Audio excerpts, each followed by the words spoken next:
Hello. जी sir. Sandeep बात कर रहे हो? जी सर। संदीप, मैं दीपक चौहान बात कर रहा हूँ, टेक्निकल फादर यूट्यूब चैनल से। जी सर। तुम्हें इंटरव्यू के रिगार्डिंग कॉल की गई है, जी सर। तो अभी तैयार हो आप? जी सर, मैं तैयार हूँ। हाँ, अपने बारे में थोड़ा कुछ बताओ मुझे। कहाँ से बिलोंग करते हो, क्या एजुकेशन क्वालिफिकेशन क्या है तुम्हारी? सर, मेरा नाम संदीप पटेल है। मैं मध्य प्रदेश से रीवा जिले के एक छोटे से गांव गांव किरतिया से बिलोंग करता हूँ। और मैं अपनी प्रारंभिक पढ़ाई 1 से 8 तक मैंने अपने गांव में ही एक गायत्री विद्या मंदिर पाड़ल स्कूल में पढ़ाई की। उसके बाद मैंने ग्रेजुएशन भी किया है 3 साल बीएससी ऑनर्स से। और APS related TRS college Rewa से मैंने अपना ग्रेजुएशन कंप्लीट किया। उसके बाद हमें क्रिकेट के बारे में पता चला कि यहाँ कोई कोर्स चल रहा है। हम्म। तो वो कोर्स करने के लिए हम यहाँ आ गए भोपाल में। तो यहाँ से हमने इंजेक्शन मोल्डिंग मशीन ऑपरेटर का यहाँ पे शॉर्ट टर्म कोर्स किया। अभी कोर्स कंप्लीट हो गया तुम्हारा? अभी मेरा कोर्स कंप्लीट हो जाएगा नेक्स्ट 22 तारीख को। ओके, पापा क्या करते हैं तुम्हारे? हमारे पापा किसानी करते हैं। तो बीएससी जब आपने कंप्लीट कर लिया, तो उसके बाद में ये शॉर्ट टर्म प्रोग्राम क्यों करने की सोची तुम्हें? सर, हमने देखा कि अब प्लास्टिक के क्षेत्र में इधर रोजगार के अवसर भी अच्छे हैं। और हम्म। यहाँ तो आना थोड़ा मेरे को अधिक अच्छा लगा। हम्म। हाँ, तो हमने इसी तरफ अभी शॉर्ट टर्म कोर्स कर रहे हैं। इसके बाद हम थोड़ा बड़ा वाला कोर्स करने के लिए अभी सोच रहे हैं। अच्छा अच्छा। हाँ, क्योंकि बीएससी एक डिग्री हो गई और ये तो शॉर्ट टर्म प्रोग्राम है जो स्किल इंडिया जो डेवलपमेंट प्रोग्राम है गवर्नमेंट का इनिशिएट है, जी जी। उसके थ्रू ये चलाया जा रहा है। तो जी। बीएससी से उतना ज़्यादा इफेक्टिव ये नहीं है, तो आपको बीएससी में इफेक्टिव। ही कोशिश करनी चाहिए थी। लेकिन चलो ठीक है, आप शॉर्ट टर्म प्रोग्राम कर रहे हो। तो अभी यहाँ कितने महीने हो गए तुम्हें? अभी हमें 2 महीने यहाँ हो गए। तो कितने महीने महीने का है? तो 3 मंथ का है ये वाला। तो फिर तुम्हें 6 मंथ का करना चाहिए था। नहीं, 6 मंथ वाला नहीं था, 3 मंथ वाला था। तो 3 मंथ वाला हमने तुम किया। जानते हो कि 3 मंथ और 6 मंथ में क्या फर्क होता है, जो भी आप कोर्स कर रहे हो? ये तो नहीं जानता हूँ सर। एक एनएसक्यूएफ लेवल होता है कोर्स का, जी किसी भी जी। टेक्निकल जी कोर्स का। जी। तो जब आप ये 3 महीने का करते हो, तो ये जो जी लेवल होता है ये 3 लेवल होता है। एनएसक्यूएफ लेवल गवर्नमेंट की तरफ से जी 3 होता है। और ये होता है जी असिस्टेंट का। तुम्हारा जो कोर्स जी रहा होगा मशीन ऑपरेटर असिस्टेंट जी इंजेक्शन मोल्डिंग, MOAIM। तो ये लेवल 3 का होता है, यानी कि मशीन जब तुम कंपनी में जाओगे तो मैं जी हालांकि ऑपरेटर वाला ही काम करना पड़ता है, लेकिन जो तुम्हारी पोस्ट होगी उस डिप्लोमा के जी हिसाब से, मतलब सर्टिफिकेट प्रोग्राम के हिसाब से, वो तुम्हारी जी असिस्टेंट की होगी, सहायक की होगी। अगर जी यही सर। कोर्स आप 6 महीने के लिए करते हो तो आपकी जो पोस्ट होती है फिर वो मशीन ऑपरेटर, यानी कि तुम्हें डायरेक्ट मशीन ऑपरेटर बनाया जाता है 6 महीने जी। में। तो इन दोनों में थोड़ा सा ये फर्क होता है। तो अभी क्या ये क्या पढ़ लिया तुमने? हम्म। इसके बारे में तो हमें नहीं पता था सर। हमें अभी पता चला है कि ये मतलब हमें तो बताया गया था MOIM machine operator injection moulding. यही हम्म। बताया गया था। इसके बारे में नहीं बताया गया था क्या सिस्टम के लिए। क्योंकि मशीन ऑपरेटर इंजेक्शन मोल्डिंग का जो कोर्स होता है वो जी 6 मंथ का होता है, 3 मंथ का जी नहीं सर। होता। उसकी ड्यूरेशन लगभग 960 घंटे ऐसा कुछ होता है उसका। इसका जी चार सौ सर। पचास कुछ घंटे होता है। हाँ जी सर, 50 से 50 घंटे। हाँ हाँ। तो अभी आपने कौन कौन सी मशीनें सीख ली वहाँ पे? अभी हमने तो इंजेक्शन मोल्डिंग चलाना सीखा है। चला लेते हो? जी सर, इंजेक्शन मोल्डिंग हम कौन सी ये कंपनी की 16। इंजेक्शन मोल्डिंग मशीन है तुम्हारे यहाँ? यहाँ पे है KMT 190 टन की एक मशीन है। और मैग्ना 275 टन की मशीन है। और बाकी हैं JSW 110 टन की है। और भी और सारी हैं 3 4 5, लेकिन हमने अभी KMT 190 टन वाली चलाया। टोटल मशीन कितनी है वहाँ पे तुम्हारे शॉप फ्लोर पे? टोटल मशीन छः छः है। और बाकी जो और भी मशीनें हैं, और भी मोल्डिंग मशीन है इंजेक्शन के अलावा? और भी ब्लो मोल्डिंग मशीन है, एक्सट्रूजन है, रोटेशनल मोल्डिंग है। तो वे क्यों नहीं सीखी? वो भी कोर्स में होती है तुम्हारे? जी सर, वो वाली अभी मशीनें बंद थी तो अभी नहीं चल रही थी। तो अभी कोई प्रोडक्ट नहीं बन रहा था उसमें। तो अभी 2 महीने के अंदर अभी हम यही बस चला रहे थे। Okay okay. तो मशीन का जब आप स्टार्टअप करते हो, इंजेक्शन मोल्डिंग मशीन को चलाते हो, तो सर ने आपको क्या बताया कि इंजेक्शन मोल्डिंग मशीन को अगर वो बंद पड़ी हुई है तो आपको स्टार्ट करनी है, तो आप कैसे स्टार्टअप करोगे उसका? बताया कुछ? जी सर, स्टार्टअप करने के लिए हमें मेन स्विच ऑन ऑन करने के बाद हमें हीटर चालू कर देते हैं। हीटर चालू करने के बाद अपना मोटर मोटर को ऑन कर देंगे। उसके हम्म। बाद हॉपर में हम मटेरियल डालेंगे। ये बताओ कि अगर हमने हीटर ऑन कर दिए और तुम्हारा मेन स्विच ऑन कर दिया, मशीन को एक्टिवेट हो गई, मशीन ऑन हो गई, जी तो अब मोटर आपको क्यों ऑन करना है? मोटर की कोई जरूरत है? मटेरियल डालने में मोटर की कोई जरूरत है? नहीं मोटर सर, क्यों ऑन करना है मशीन फिर? चा, मशीन चालू हो गई तो मोटर भी ऑन हो जाता है। ये किसने बताया आपको? यही तो सर वहाँ पे देखा था, कभी कभी बंद हो जाती थी मशीन तो मोटर चालू करना पड़ता था। ठीक है, ये प्रोसेस जो है वो गलत है, क्योंकि जी, हमें जब भूख लगती है तो हम खाना तभी खाते हैं या ऐसे ही खा लेते हैं? नहीं क्योंकि जब अगर भूख ऐसे ही लगती है खाओगे तभी। तो वो आप बीमारी का कारण बन सकता है। तो अगर जी सर। हमारे मोटर की आवश्यकता में कहाँ है, तुम टेक्निकल कोर्स कर रहे हो, तो उसके लिए तुम्हें टेक्निकली सोच भी बनानी पड़ेगी अपनी, क्योंकि जी सर ने बोला है कि मोटर ऑन करते हैं, ये रीत है। जी लेकिन जी आपको उनकी रीत पे नहीं चलना है किसी की भी, क्योंकि जो जी भी जी आपको पढ़ाता है, चाहे आपको मैं ही पढ़ा रहा हूँ, तो आपको उसे क्रॉस चेक जरूर करना है। हो सकता है कि जी मैं घर से कुछ डिस्टर्ब होकर आया हूँ और आपको मैं कुछ गलती से गलत पढ़ा दूं, मेरे ध्यान ध्यान से नहीं हुई, और आपने वही लिख जी, दिया और वही एग्जाम में लिख दिया, तो एग्जामिनर तो तुम्हारा सगा नहीं है ना, वो तो उसे नहीं सर। काट देगा। तो हाँ सर। आपको ये सोचना है कि सर अगर मोटर ऑन कर रहे हैं तो मोटर ऑन करने की जरूरत है क्या? मोटर ऑन करने की जरूरत तब होती है जब हमें मोल्ड ओपन क्लोज करके चेक करना हो, हमें इजेक्टर चेक करने हो, इंजेक्शन यूनिट बैकवर्ड फॉरवर्ड करके चेक करनी हो, क्लैंपिंग लॉकिंग लेनी हो। लेकिन जब हमने अभी हीटर ही ऑन करे हैं तो ऐसा तो हमें कुछ करना नहीं है, अभी मटेरियल डालना है। तो जब जी सर, मोटर की सॉरी सर, आवश्यकता हमने हमें गलत पड़े बोला। जी जी तभी मोटर ऑन करना है, और जब हमें जी आवश्यकता नहीं है तो मोटर को बंद कर देना है, ताकि तुम्हारा जो इलेक्ट्रिसिटी है उसका कंजप्शन कम हो। जी समझ में आ गई बात? जी सर, समझ गया हम तो। हाँ, आगे बताओ और कैसे कैसे करोगे मशीन स्टार्टअप? उसके बाद अपना हीटर जब तक अपना पूरा नहीं हो जाएगा, हीटर के लिए कुछ टाइम वेट करना पड़ेगा। फिर जब अपना हीट कंप्लीट हो जाएगा उसके बाद अपने इंजेक्शन यूनिट जो है तो आगे लाना पड़ता है। हम्म। अब एक बात बताओ, आपने बोला कि हीटर कंप्लीट हो जाए। अगर मैं आपको बोलूं कि आप टेक्निकली बोल रहे हो, तो टेक्निकली इसमें कुछ लग रहा है कि आप टेक्निकली बोल रहे हो? हीटर कंप्लीट होने का मतलब क्या है? हीटर बनाए जा रहे हैं? नहीं सर। तो बैरल की हीटिंग जब तक कंप्लीट ना हो जाए, जी समझ रहे हो, तो आपको जी जी इंटरव्यू में भी ऐसे ही बोलना है कि जब तक बैरल की जो हीट है वो कंप्लीट नहीं हो जाती। हमें कैसे पता लगेगा कि बैरल की हीट कंप्लीट हो गई? ये हमें पीएलसी पे शो होगा। पीएलसी पे शो होगा अपना करंट हीटिंग स्टेटस, वहाँ पे शो कर देता है कितना ठीक है, हुआ कितना नहीं। तो जब भी इंटरव्यू देना आपको, तो इंटरव्यू में ऐसे ही बोलना है ताकि सामने वाले को लगे, वो समझ पाए कि सामने जी वाला सर। अगर टेक्निकली भी नहीं है तो वो भी समझ ले। आपको इतनी आसान भाषा का यूज करना होता है कि सामना वाला भी, कोई भी बंदा हो, वो आपकी बात को समझ ले। जी सर। फिर और क्या करोगे? फिर उसके बाद अपना मोल्ड को क्लोज करेंगे। मोल्ड क्लोज करने के बाद फिर मटेरियल को इंजेक्ट कराएंगे। हम्म। बस, हो गई मशीन स्टार्ट? जी सर।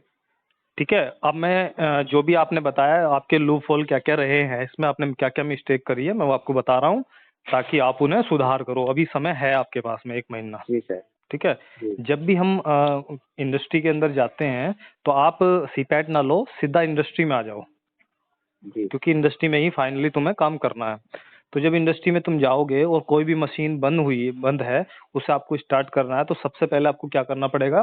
भाई मेन स्विच ऑन करना पड़ेगा। क्यों जी करना पड़ेगा? हर चीज में जो टेक्निकली पर्सन होता है उसके जो क्वेश्चन होता है, क्वेश्चन मार्क उसके पास में बहुत सारे होते हैं।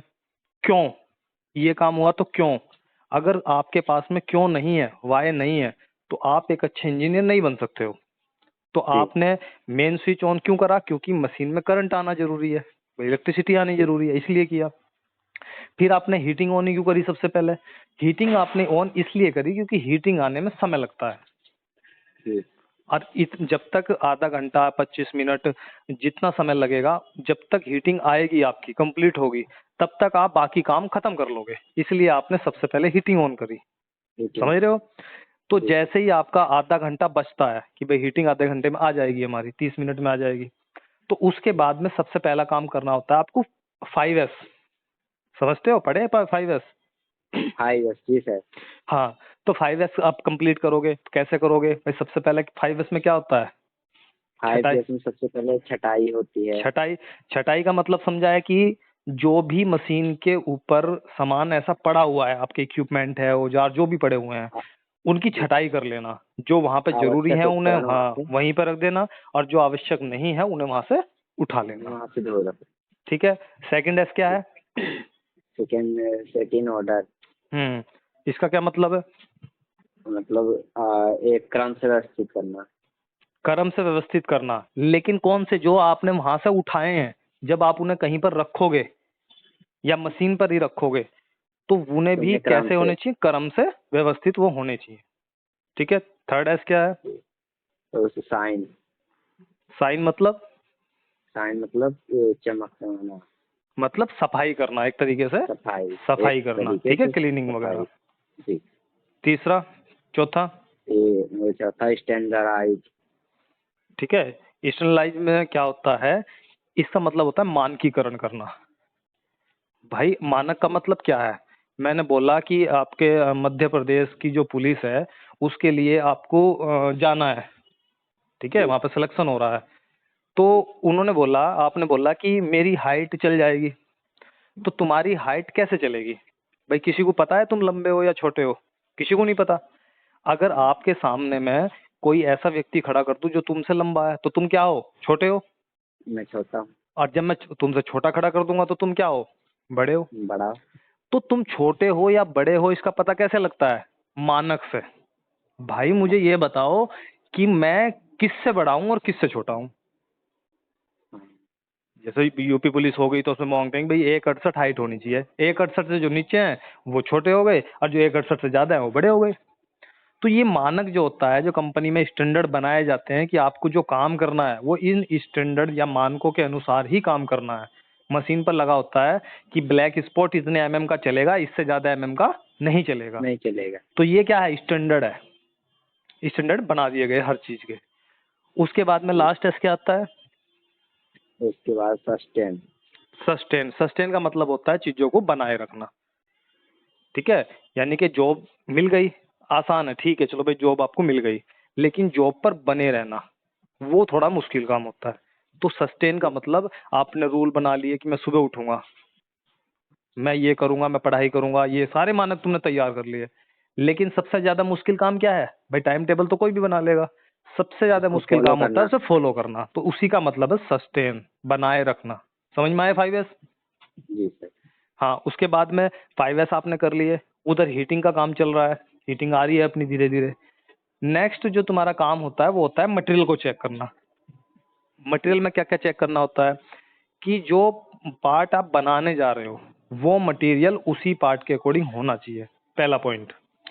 दूसरा पॉइंट, अगर वो मटेरियल प्री ड्राइंग करने की उसे रिक्वायरमेंट है तो आपको उसे गर्म कर लेना है, मॉइस्चर को उसकी रिमूव कर लेना है। तो ये भी आप कर। लोगों को चेक करना है। अब यहाँ पे आपके लिए क्वेश्चन आता है कि हमें कैसे पता लगेगा कि मटेरियल में नमी है या नहीं है?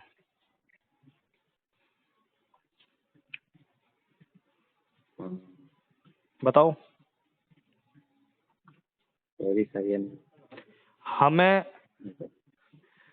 हमें जब पता लगेगा कि अगर मटेरियल आपका ठंडा है तो 100% उसमें नमी है, और अगर मटेरियल आपका गर्म है, यानी कि आपने प्री ड्राइंग किया हुआ है, होपर ड्रायर में डाला हुआ है, तो उसमें हो सकता है कि 1% नमी हो, लेकिन 99% नमी नहीं होगी, 90% नहीं होगी, लेकिन उसमें कंफर्म है कि नमी नहीं होगी या कम होगी। लेकिन अगर मटेरियल ठंडा है तो ये कंफर्म है कि उसमें नमी होगी ही होगी।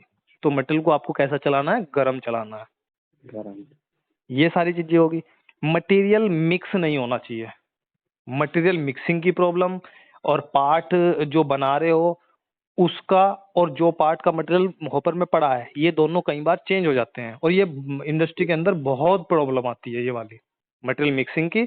और ये पार्ट के डिफरेंट जो डिफरेंट मटेरियल आप यूज कर रहे हो। ये बाद में पता लगता है जब आपकी 9 बजे की मतलब 9 बजे जनरल शिफ्ट चलती है, तो आपका इंजीनियर आता है, वो देखता है कि मटेरियल तुमने कोई और निकाल दिया, जबकि मटेरियल कोई और था। कोई और था जी। ठीक है, अब जी ये काम तुम्हारा हो गया। होने के बाद में अब तुम क्या कराओगे? पर्ज कराओगे। पर्ज सुना है? पर जी क्या होता है? जैसे कि मतलब बैरल में पहले से कोई मटेरियल है तो उसको बाहर निकालना। कब तक कराते हैं पर्ज? जब तक कि वो जो कलर डाले हैं वो वाला कलर जब तक अच्छे से ना आने लगे। जब तक नया मटेरियल होपर से ना आने लग जाए तब तक पर्ज कराना होता है। हाँ, तो ठीक है, अगर पर्ज नहीं कराओगे तो क्या प्रॉब्लम आती है? पर्ज नहीं कराएंगे तो उसमें कलर वेरिएंट्स आने लगते हैं, धब्बे आने लगते हैं, ब्लैक है, जो ये भी कलर प्रॉब्लम तो पहले फिर भी रहता है चल मिक्स हो जाएगी, जाते लेकिन सबसे बड़ी जो प्रॉब्लम आती है वो आती है मटेरियल के डिग्रेड होने की। अगर आपका मटेरियल बैरल के अंदर टेम्परेचर में ज्यादा समय तक पड़ा रहेगा तो वो क्या हो जाएगा? डिग्रेड हो जाएगा। डिग्रेड का मतलब होता है कि अपनी ओरिजिनल प्रॉपर्टी को लॉस कर देना। भाई मेरे में कोई गुण है, विशेष है, वो दूसरे में नहीं पाया जाता, तो आपने क्या कर दिया?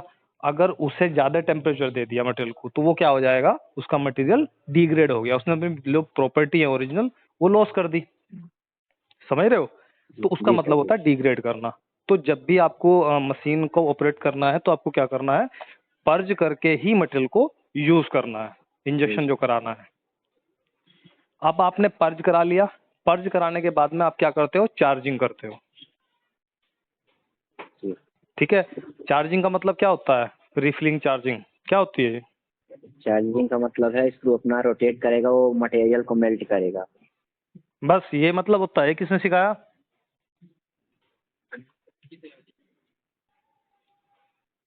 हम्म। मतलब चार्जिंग का मतलब होता है, अब एक बात बताओ, नॉर्मल सी समझो, देसी भाषा में।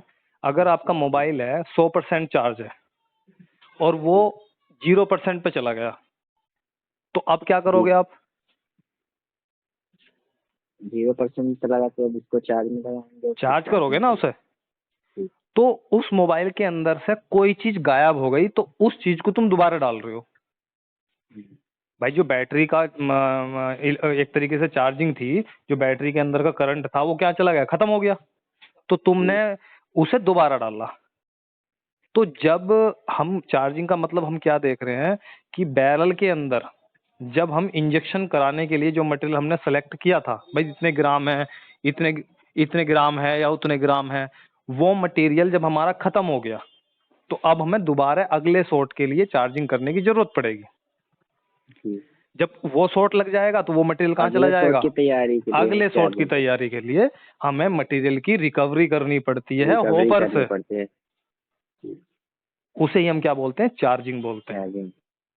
और अगर हम इसे और थोड़ा सा समझना चाहें तो हम क्या समझेंगे कि चार्जिंग कब होती है? होल्डिंग के बाद।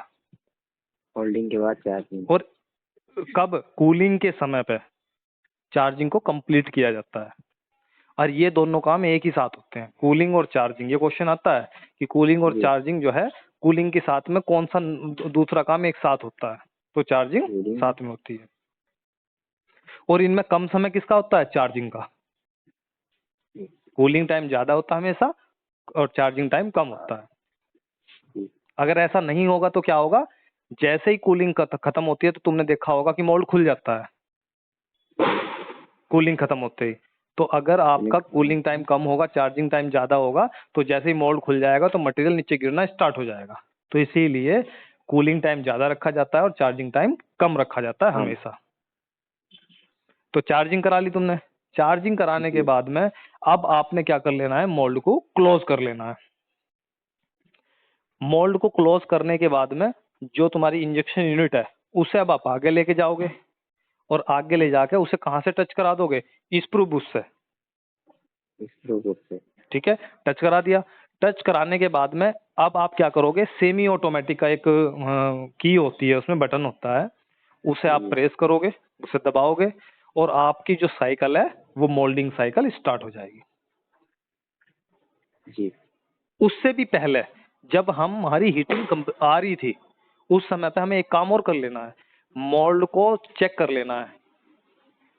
ठीक है, वो ओपन क्लोज जी सही से हो रहा है या नहीं हो रहा है। दूसरी चीज, इजेक्टर बाहर आ रहे हैं तो वो सही है, लेकिन क्या अंदर भी जा रहे हैं या नहीं जा रहे हैं? सबसे बड़ी प्रॉब्लम होती है कि इजेक्टर बाहर आ जाते हैं लेकिन वो अंदर नहीं जा पाते। नहीं जाते हैं। वो सबसे बड़ा एक डेंजर जोन होता है। तो इसीलिए आपको इजेक्टर चेक कर लेने हैं और मोल्ड ओपन क्लोज चेक कर लेना है, और उसके बाद में एक काम और करना है कि आपको जो है लॉकिंग ले लेनी है। अगर मशीन आपकी बंद पड़ी हुई थी तो लॉकिंग हमेशा मशीन को चलाने से पहले लॉकिंग जरूर ले लेनी होती है, जिसे टनज बोलते हैं। जी जी। तो अब आपकी मशीन क्या हो गई? स्टार्ट हो गई। अब मुझे बताओ कि मोल्डिंग साइकिल के अंदर कौन कौन से फंक्शन आते हैं? मोल्डिंग साइकिल के अंदर अपना लो प्रेशर, हाई प्रेशर और फर्स्ट सेकेंड थर्ड स्टेज अपना उसमें आता है। मोल्डिंग साइकिल का मतलब होता है कि मैं यहां से चला और घूम के यहीं पे आ गया, तो मैं कहां कहां से गुजरा, समझ रहे हो? मान लो मैं कलकत्ता से चला और कलकत्ता से मैं सीधा कहाँ गया? दिल्ली पहुंचा। दिल्ली से मैं गुजरात की तरफ गया, मैं अहमदाबाद पहुंचा, अहमदाबाद से मुंबई पहुंचा, और मुंबई से फिर मैं सीधा कहाँ पहुंच गया? जहां से चला था। जी। तो अब मैंने पूछा कि कितने शहर पड़े, तो तुम बोलोगे कि सर 4 शहर पड़े। तो मोल्डिंग साइकिल जब कंप्लीट होती है अच्छा, तो कौन कौन से फंक्शन होते हैं उसके बीच में? उसमें मोल्ड छः छः चरण में अपनी मोल्डिंग कंप्लीट होती है सर। बताओ कौन कौन सा, सीक्वेंस में बताना। सीक्वेंस सबसे पहले अपना मोल्ड क्लोज होगा, हम्म उसके बाद इंजेक्शन, हम्म उसके बाद होल्डिंग, हम्म और उसके बाद कूलिंग, रिफिलिंग, और सक बैक, हम्म और उसके बाद अपना मोल्ड ओपन होगा, उसके बाद पार्ट इजेक्ट होगा। कहाँ गलती है इसमें? Cooling, refilling. रिफिलिंग को कभी भी साइकिल टाइम में जोड़ा नहीं जाता है, क्योंकि ये कूलिंग टाइम के समय में ही हो गई है। जी सर, हाँ, ये कूलिंग टाइम में ही रिफिलिंग और सक बैक दोनों ठीक है, तो ये उसमें जोड़े नहीं जाते हैं। मिल जाते तो तुम्हारी साइकिल कंप्लीट हो गई, और साइकिल हैं। कंप्लीट होते ही तुम्हारा जो पार्ट है वो निकल गया बाहर, शॉर्ट बाहर आ गया। तो आप कब पता लगा कि मशीन का जो स्टार्टअप है वो कैसे करना है? समझ में आ गई बात? जी सर। चलो नेक्स्ट क्वेश्चन पूछ लेते हैं।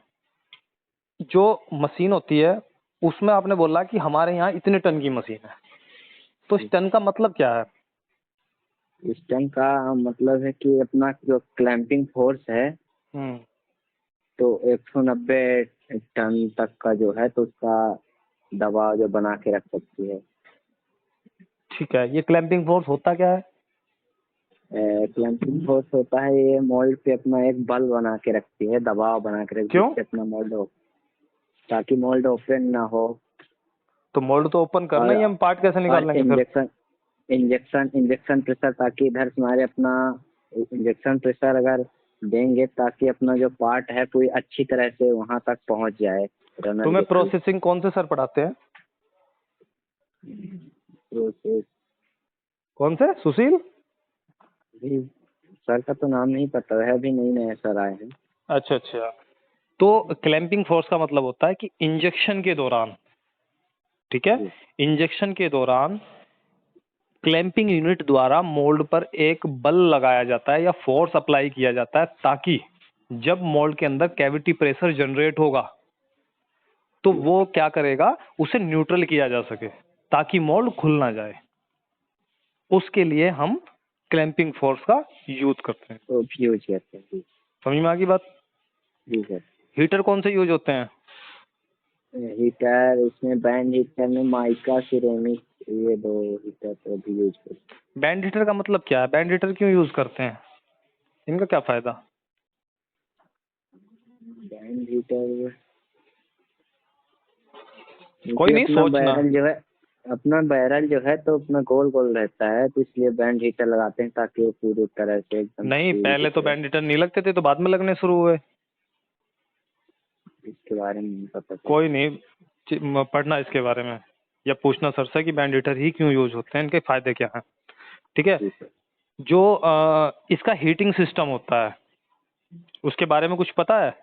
हीटिंग सिस्टम के बारे में। हीटिंग सिस्टम चलो उतना नहीं पता होगा, मैं बता देता हूँ। जी हीटिंग सिस्टम में एक तो तुम्हारा क्या हो गया, थर्मोकपल आ गया। जी हाँ, थर्मोकपल ये ये सब। क्या काम करता है? ये हीट को सेंस करता है और हमें उससे पता चलता है थर्मोकपल के माध्यम से कि अपनी हीटिंग वर्तमान में कितनी आ गई। ठीक है। दूसरा होता है हीटर। हीटिंग सिस्टम का जो पार्ट है, हीटर जी और तुम्हारा ये थर्मोकपल जी और कंट्रोलर। ठीक है। जी तो ये जो होते हैं ये कि लूप में काम करते हैं।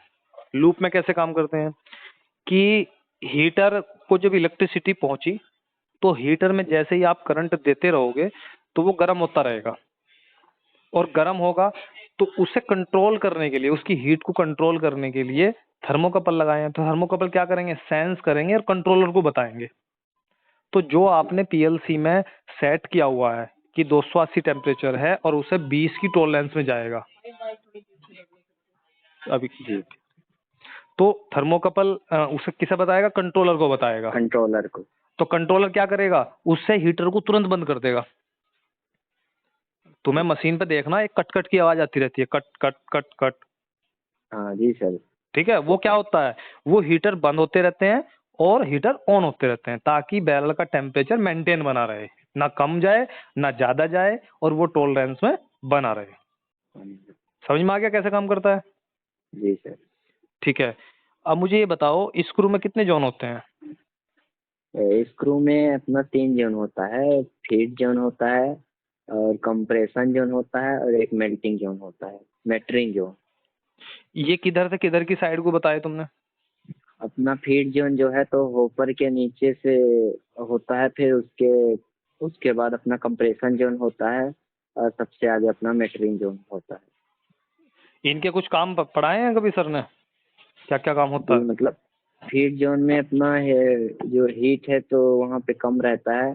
हम्म। उसके बाद कंप्रेशन जोन में अपना हीट ज्यादा हीट रहता है। हीट ज़्यादा रहता है। अच्छा, तो इससे क्या हुआ? और यहाँ पे अच्छी मेल्टिंग होती है अपनी कंप्रेशन जोन में। एक बात बताओ, अगर हमने जो टेम्परेचर की ज्यादा कम की बात की है, अगर हम जी कम ज्यादा टेम्परेचर दे रहे हैं तो हम स्क्रू को दे रहे हैं या बैरल को दे रहे हैं? अ, हम बैरल को दे रहे हैं। बैरल को दे रहे हैं ना, तो फिर जी स्क्रू के जोन बनाने की जरूरत क्या थी? फिर तो एक सीधी रोड दे देते बस, उसमें चूड़ी काट के, तो ये जोन बनाने की जरूरत ही नहीं थी, क्योंकि टेम्परेचर तो हम स्क्रू में थोड़ी ना सेट कर रहे हैं, टेम्परेचर तो हम बैरल में जी सेट कर रहे हैं।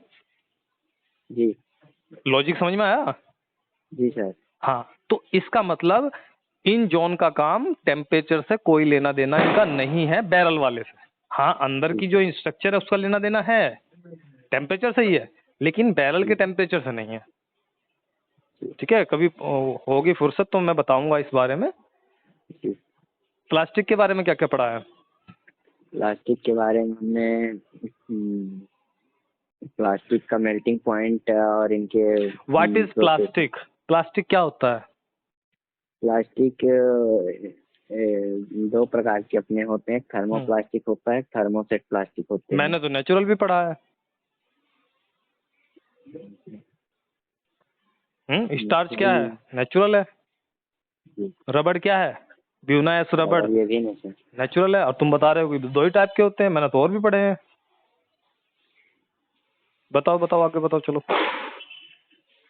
और इसके अलावा पॉलीमर में आते हैं अपने बुनियादी ढांचे के आधार पर होमोपॉलीमर, कोपॉलीमर और ट्राईपॉलीमर। टर्पोलीमर। जी जी। तो ये होमोपॉलीमर और कोपॉलीमर क्या होते हैं? इसमें इसमें होमोपॉलीमर में दो मोनोमर से मिलकर जो 2 मोनोमर अणुओं से मिलकर बने होते हैं, और ट्राई 2 या 2 से अधिक, और कोपॉलीमर 2 या 2 से अधिक मोनोमर से मिलकर बने होते हैं। और अपना ट्राई जो है तो 3 मोनोमर मॉलिक्यूल से मिलकर बने होते हैं। दो या दो से अधिक मोनोमर से तो सभी पॉलीमर बनते हैं, को भी बनते हैं जी और होमो भी बनते हैं। इसमें अलग क्या है भाई? या तो दो से बनेंगे या ज्यादा से बनेंगे, एक से तो बनेगा नहीं। मिनिमम मिनिमम 2 जिसमें रहते हैं वो पॉलीमर अच्छा, कोपॉलीमर होते हैं। ठीक है, ये गलत है ये भी। क्यों है? जी समझो। होमोपोलीमर, ठीक है, जैसे होमोजीनियस वो होता है ना, मिश्रण वगैरह पढ़ा होगा हाई स्कूल में, 12th में होता है केमिस्ट्री में।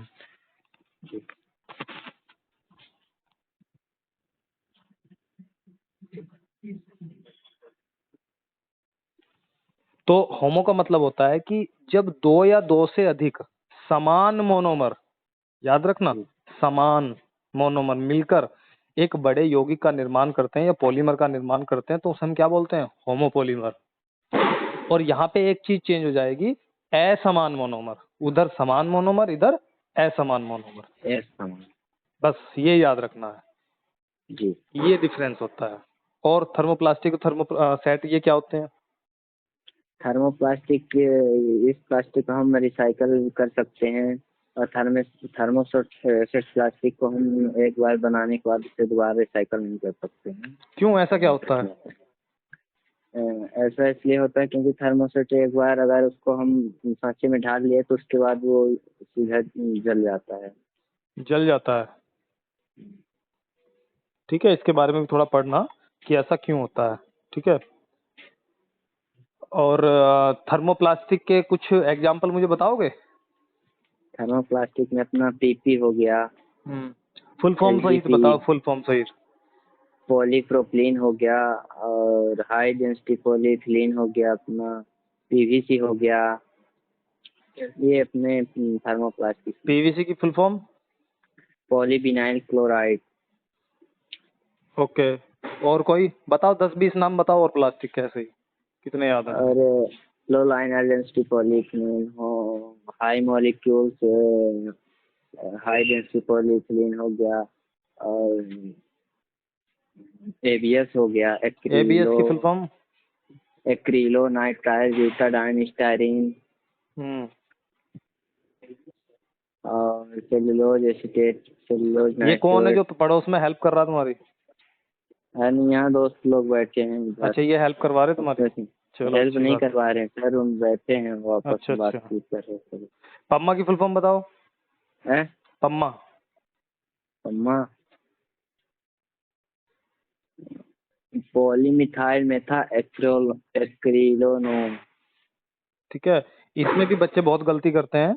पॉली मिथाइल मैथा नहीं होता, वो इसकी स्पेलिंग देखना, तुम्हारे सामने होगी। वो मैथा नहीं जी होता, वो मैथ होता है। और वो जो ए लगाया हुआ है, वो मैथा के आगे नहीं जुड़ता है, वो एक्रिलेट के स्टार्टिंग में जुड़ता है, एक ही ए होता है वो, जी मैथ एक्रिलेट। जी। ठीक है, पीटीएफई की फुल फॉर्म? हैं? पीटीएफई? पीटीएससी, पीएफई? पीटीएससी, पॉलीटेरेप्थैलेट।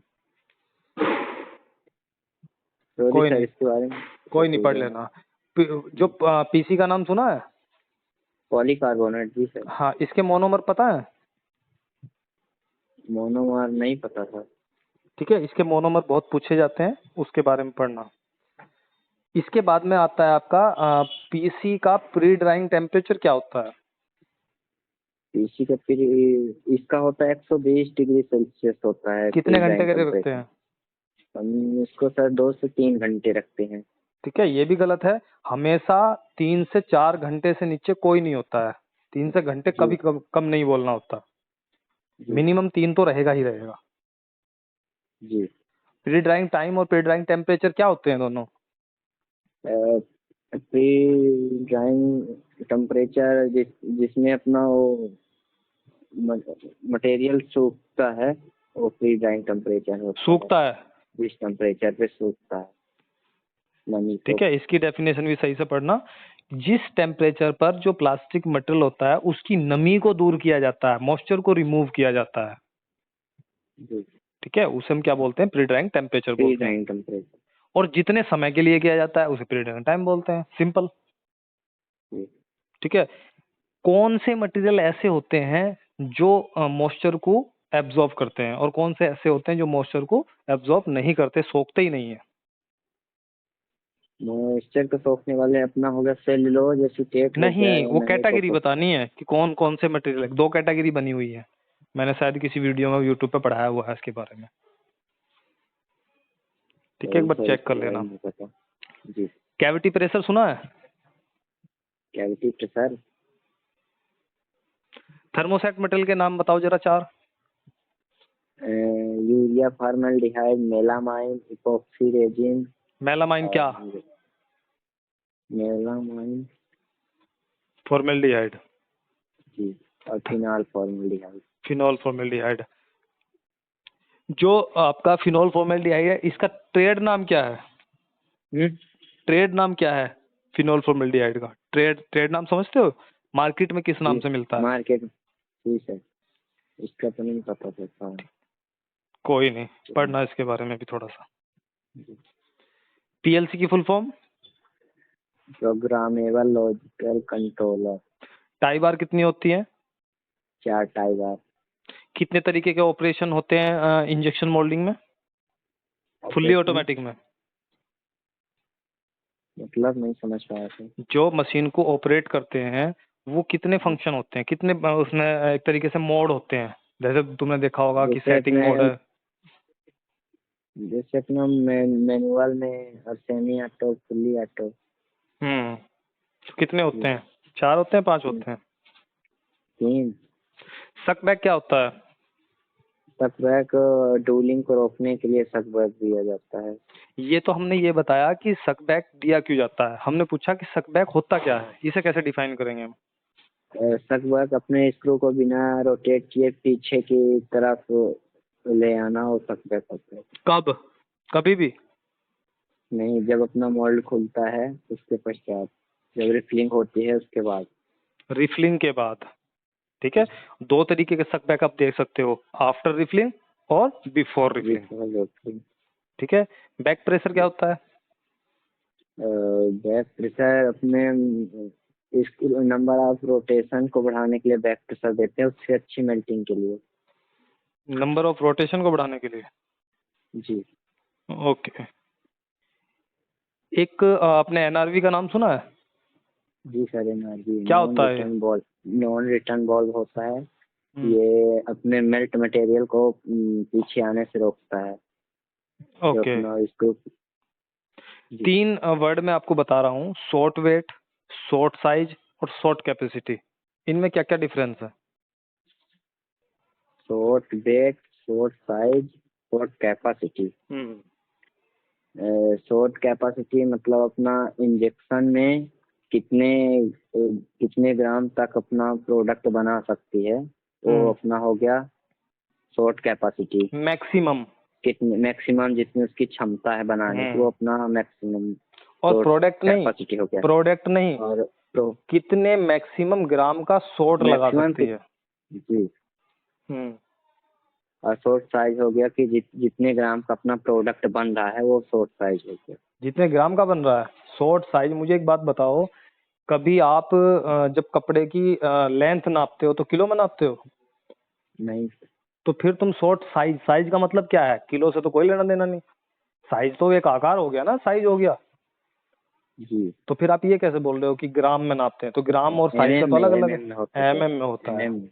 ठीक है, यानी कि रिफिलिंग के दौरान स्क्रू जितने एमएम साइज लेता है, इंजेक्शन स्ट्रोक जितना लेता है, वो शॉर्ट साइज होता है। Short weight, short weight sorry sir, इसके बारे में पता सर। कोई नहीं। ठीक है, तो ये सारी चीजें होगी। अब तुम्हें ये बताना है लोकेटिंग रिंग का काम क्या होता है? लोकेटिंग रिंग का काम होता है नोजल को मिलाने के लिए। किससे मिलाने के लिए? मोल्ड, जो अपना मोल्ड लगाते समय लोकेटिंग रिंग जो है, तो उसमें फिक्स करने के लिए लोकेटिंग रिंग लगाते हैं। कुछ नहीं बोलना होता, सीधा ये बोलो कि मोल्ड और नोजल के सही अलाइनमेंट के लिए नोजल लोकेटिंग रिंग का यूज किया जाता है। मोल्ड और नोजल के सही अलाइनमेंट के लिए। हाँ, मतलब जो भी चीज तुम्हें पढ़नी है पहले उसे ज्यादा वर्ड में पढ़ो, कोई दिक्कत नहीं। फिर उसे समझने के बाद में अपने छोटे वर्ड बना लो, ताकि आप कम शब्दों में दूसरे को अपनी बात समझा पाओ। जी। ठीक है, जो आपका इसके बारे में पता, रिजर्वायर वगैरह, वाल? रिजर्वायर? हाँ, रिजर्वायर किसे बोलते हैं, वाल किसे वाल, सोलेनॉइड वाल, डायरेक्शन वाल, प्रेशर वाल, सुना है इनके बारे में कुछ? डीसीबी डायरेक्शन, सॉरी सर इसके बारे में। ठीक है, कोई नहीं। तो प्लास्टिक के बारे में तुमने पढ़ लिया, चलो अच्छा है। जो भी क्वेश्चन आपके आंसर नहीं हुए हैं तो उनके बारे में तुम पढ़ना, और सही से पढ़ना, चीज़ों को सर से पूछना और अच्छे तरीके से तैयारी करना। काफ़ी अच्छा रहा तुम्हारा, काफ़ी अच्छी नॉलेज है 2 महीने के अंदर। जी सर, अभी 2 महीने में भी इतना भी जाना है बिल्कुल कि बिल्कुल, थोड़े। नहीं नहीं, वो बहुत अच्छा है, काफ़ी अप्रिशिएट करने लायक है, क्योंकि 2 महीने में तुमने अच्छा कवर किया है। फीड सिस्टम का नाम सुना है? जी सर। फीड सिस्टम में कौन कौन सी चीज़ें आती हैं? फीड सिस्टम में अपना स्ट्रोबुक आता है, रनर आता है, और हम्म। उसका पॉइंट आता है, मॉल्ट कितने गेट टाइप के पॉइंट। होते हैं? मोल्ड तो ऐसे 8-9 प्रकार के होते हैं सर, मगर अपना मेन 3-4 प्रकार के होते हैं जो अपने डेली यूज में आते हैं, कौन जैसे कौन से? 2 प्लेट 3 प्लेट, हॉट रनर और हम्म। Hot mould, hot runner mould. ठीक है, मोल्ड के बारे में पढ़ना कि ये 7-8 प्रकार के ही होते हैं या फिर कम प्रकार के होते हैं। वही सर, इसके बारे में पर्याप्त जानकारी नहीं, पर कितने प्रकार के होते हैं तो जान सकता हूँ। बताएंगे। जी कुछ कुछ अपना थोड़ा सा पढ़ना, फिर मेरा नंबर होगा तुम्हारे पास में। जी जी। हाँ, तो कोर और कैविटी का सुना है? जी सर, कोर कैविटी। तो ये बताओ, जब भी कोई पार्ट मैन्युफैक्चरिंग हो रहा है तो एक जी उसकी इंटरनल सरफेस होता है, एक एक्सटर्नल सरफेस होता है। जी। तो कोर और कैविटी के द्वारा पार्ट का कौन सा सरफेस बनाया जाता है? अपने कैविटी के द्वारा सर उसका एक्सटर्नल जो बाहरी सतह है वो हम्म। कैविटी के माध्यम से, और इंटरनल जो है तो कोर के में बनाया जाता है। ओके, इम्प्रेशन का नाम सुना है? इम्प्रेशन? हम्म। नहीं सर, नहीं सर। ठीक है। सुना है, नाम सुना है सर, पर मेरे को पता नहीं। ओके ओके, कोई नहीं। वेंटिंग का नाम सुना है? वेंटिंग। पेंटिंग? नाम सुना है सर, पर अच्छे से नहीं पता मेरे चलो कोई नहीं। 10 डिफेक्ट के नाम बताओ जो इंजेक्शन मोल्डिंग प्रोडक्ट में आते हैं। को। शॉर्ट पीस हो गया, और जलीय निशान हो गया, बार पेज हो गया, श्रिंकेज हो गया, हम्म। और ब्लैक धब्बे, हम्म। इन्हें भी थोड़ा सा, इनमें भी इम्प्रूवमेंट करना। और ब्लैक धब्बे नहीं होता, ब्लैक स्पॉट होता है। मतलब इनके नाम ब्लैक। थोड़े से लिखना और फिर उन्हें जी ही याद करना। जी कोशिश करो कि इंग्लिश वर्ड ज्यादा याद करने की कोशिश करो। उसमें लिखा होता जी। है दोष, किताबों में तो हिंदी की में जी दोष जी लिखा होता है। दोष तुम्हें सिर्फ ये है समझने के लिए, लेकिन तुम्हें दोष याद नहीं रखना, याद रखना है डिफेक्ट। जी। ब्लैक काले धब्बे नहीं, याद पर पढ़ने के लिए है, ब्लैक स्पॉट। समझने के लिए। ब्लैक जी स्पॉट। सर। ठीक है। शॉर्ट, अधूरा पार्ट नहीं, short short. Short short. Flash, sinkage, sink mark. जले धब्बे नहीं, जले मार्क नहीं, burn black mark. Spot, burn mark, black spot. ठीक है, इन्हें थोड़ा सा कोशिश करो कि इंग्लिश में याद रखो। जी सर। इन्हें सही भी कर लेते हो? इन्हें कुछ सही कर लेता हूँ सर, कुछ नहीं। ओके, ट्रांसफर पोजीशन का नाम सुना है? Transfer position? ट्रांसफर जी पोजीशन, सर। स्विच और नाम पोजीशन। नाम सुना है सर, लेकिन मैं पता नहीं है मेरे को भी। चलो कोई नहीं। ठीक है, तो आज के लिए तुम्हारा इंटरव्यू हुआ और अच्छा, तुमने जी परफॉर्मेंस अच्छी रही तुम्हारी। और जी इंडस्ट्री के अंदर तो तुम्हारा हो ही जाना चाहिए, क्योंकि इतनी चीज़ें भी बच्चों को नहीं पता होती हैं, मैक्सिमम बच्चों को। और तुम तो शॉर्ट टर्म के बच्चे हो। लॉन्ग टर्म जो 3-3 साल के कोर्स करते हैं, मैंने उन्हें भी पढ़ाया है, उन्हें भी ये चीज़ें नहीं जी पता होती हैं। और उन्हीं के लिए जो बच्चे भी इंडस्ट्री में काम करते हैं, सीपैट नहीं करा है या आईटीआई नहीं करी है, मतलब उनका कोई टेक्निकल बैकग्राउंड नहीं है, तो उसके लिए मैं बताना चाहूँगा तुम्हें भी और तुम्हारे दोस्त हैं या जो भी सुनेंगे इस इंटरव्यू को, कि हमने क्या है, एक ऑनलाइन जो कोर्स है वो भी स्टार्ट किया है उन बच्चों के लिए जो इंडस्ट्री में ग्रोथ जिनकी नहीं हो पा रही है, सिर्फ इसलिए क्योंकि उन्हें थ्योरी नॉलेज नहीं है।